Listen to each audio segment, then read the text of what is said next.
ইংরেজিতে একটা কথা আছে, morning shows the day.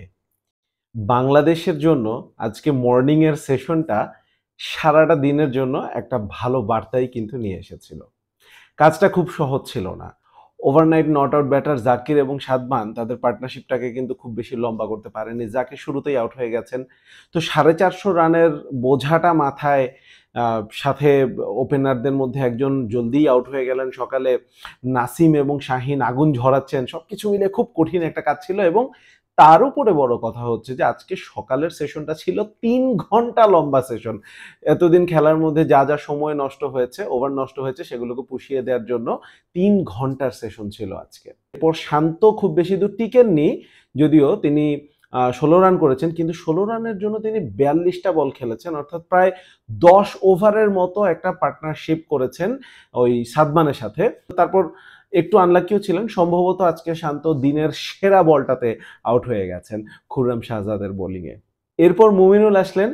Sadman যেখানে একেবারে রক সলিড ডিফেন্ড করে যাচ্ছিলেন, মুমিনুল কিন্তু তার স্বভাবসুলভ একটু অ্যাটাকিংই খেলে যাচ্ছিলেন। 50 করে মুমিনুলও অনেকটা শান্তর মতোই একটা বলে আউট হয়ে গিয়েছিলেন ওই খুররম শাহজাদের বোলিংয়ে। এই খুররম শাহজাদকে কিন্তু আমার খুব পছন্দ হয়েছে। এই লোকটা একটা জেনুইন ওয়ার্ক হর্স। এই গরমের মধ্যে মানে খাস বাংলায় যদি বলি কামলা, এই গরমের মধ্যে তিনি ফুল পেসে ফুল রিদমে টানা লম্বা স্পেল বোলিং করতে পারেন, যেটা এই ধরনের কন্ডিশন আসলে খুবই কার্যকরী। যাই হোক, সাদমান তো টিকে আছেন। কি অসাধারণ একটা ইনিংস খেলেছেন তিনি আজকে।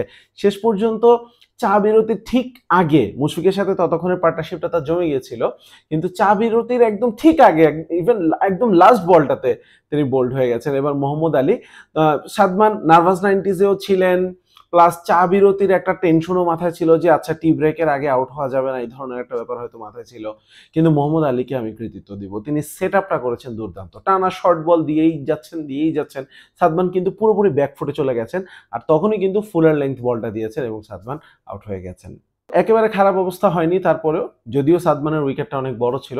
টি ব্রেকের পর মুশফিক এবং সাকিব শুরু করলেন। সাকিবকে মনে হচ্ছিল যে রান খুঁজছেন, কিন্তু আজকে বাংলাদেশের পুরো ইনিংসের মধ্যে একমাত্র নেগেটিভ পয়েন্ট ছিল সাকিব যেভাবে আউট হয়েছেন। খুবই দৃষ্টিকটু ছিল। পার্ট টাইম স্পিনার সাইম আইয়ুবের বলে খুবই একটা লুজ শট খেলতে গিয়ে সফট একটা ডিসমিসাল ছিল। তখন কিন্তু মনে হচ্ছিল একটু আচ্ছা বিপদে কি পড়ে যাবে কিনা বাংলাদেশ। কিন্তু লিটন এসে মুশফিকের সাথে যে একটা দুর্দান্ত পার্টনারশিপ করলেন, আর সাদা পোশাকের লিটন কুমার দাস আসলে অন্য লেভেলের। মানে তাকে আসলে দেখাটা চোখের শান্তি। মুশফিক কি ব্রিলিয়ান্ট সলিড ডিফেন্স করেই যাচ্ছেন, আর লিটন কিন্তু কাউন্টার অ্যাটাক করলেন। নাসিমকে ১ ওভারে তিনি যেভাবে তুলোধনা করলেন, ওই যে ছক্কাটা মেরে যে স্টেডিয়াম পার করে দিয়েছেন, সেটা কিন্তু একদম দেখার মতো ছিল। দিন শেষে মুশফিক এবং লিটন দুজনই 50 প্লাস করে নট আউট রয়েছেন। কালকে সকালে কঠিন একটা পরীক্ষা দিতে হবে তাদেরকে। পাকিস্তানের একাদশের আমি একটা সমালোচনা করতে চাই। তাদের একাদশে আমরা কিন্তু খেলা শুরুর ২ দিন আগে থেকে জানি যে ৪ জন পেসার নিয়ে খেলবে। তারা বাংলাদেশ মেনে নিলাম যে বাংলাদেশ হয়তো পেস বোলিং খুব ভালো খেলতে পারে না, কিন্তু কন্ডিশনটা তো বুঝতে হবে ভাই। সাবকন্টিনেন্টে খেলা হচ্ছে, পাকিস্তানে খেলা হচ্ছে। তুমি ভাই পিচে যতই ঘাস রাখো, এই রোদের মধ্যে ঘাস কতই বা ময়েশ্চার ধরে রাখবে পিচের মধ্যে। বরঞ্চ ঘাসটা কি করছে, পিচকে বাইন্ড করে রাখছে। পিচের কোয়ালিটি খারাপ হচ্ছে না। তো আপনি ৪ জন পেসার নিয়ে নেমেছেন, সাথে কোনো স্পিনার নেই স্পেশালি। সালমান আলী আগা কত আর করবেন? ভালো করতে একটা পর্যায়ে কিন্তু রিদম হারিয়ে ফেলেছেন। সাদমান কিন্তু তাকে মারা শুরু করেছিলেন।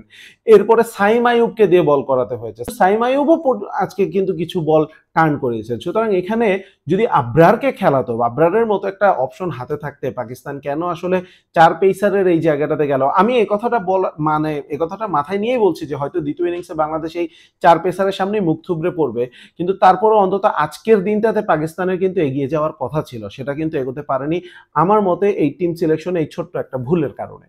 তৃতীয় দিন শেষেও আমি বলব যে বাংলাদেশের পক্ষেও খেলাটা আসতে পারে। তবে এর জন্য কালকে কি করতে হবে? চতুর্থ দিনে বাংলাদেশকে অন্তত আরো ১.৫ সেশন ব্যাট করতে হবে। একটা জিনিস মাথায় রাখতে হবে, পাকিস্তান কিন্তু এখনো ১৩২ রানে এগিয়ে রয়েছে।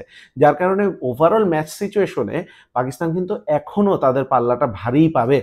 তো সবকিছু মিলে কালকে যদি বাংলাদেশ ১.৫ সেশন ব্যাট করতে পারে, পাকিস্তানের উপরে প্রেশারটা পড়ে যাবে যে দ্বিতীয় ইনিংসে খুব ফাস্ট কিছু রান করতে হবে। আবার এমনভাবে রান করতে হবে যে রানটা বাংলাদেশের জন্য এমন একটা টার্গেট দিতে হবে যে বাংলাদেশ একটা দ্বিধার মধ্যে পড়ে যাবে, আমরা কি টার্গেটের জন্য যাব নাকি ডিফেন্সিভ খেলবো, ওই দ্বিধাটা নিয়েই পাকিস্তান হয়তো বাংলাদেশকে অল আউট করতে চাইবে। তো ওই জায়গাটাতে পাকিস্তানের কাজটা যে খুব সহজ হবে সেটা না। তবে প্রথম জিনিস যেটা, ওই যে প্রথমেই বললাম যে দিনের শুরুতে 30 থেকে 45 মিনিট হয়তো উইকেটে ময়েশ্চার থাকে, সেই ময়েশ্চারটা কালকে সকালে কিন্তু সামাল দিতে হবে মুশফিক এবং লিটনকে। সবকিছু মিলিয়ে ফ্যাসিনেটিং একটা টেস্ট ম্যাচ হচ্ছে। I am enjoying every bit of it, hoping for another 2 thrilling days of this test match.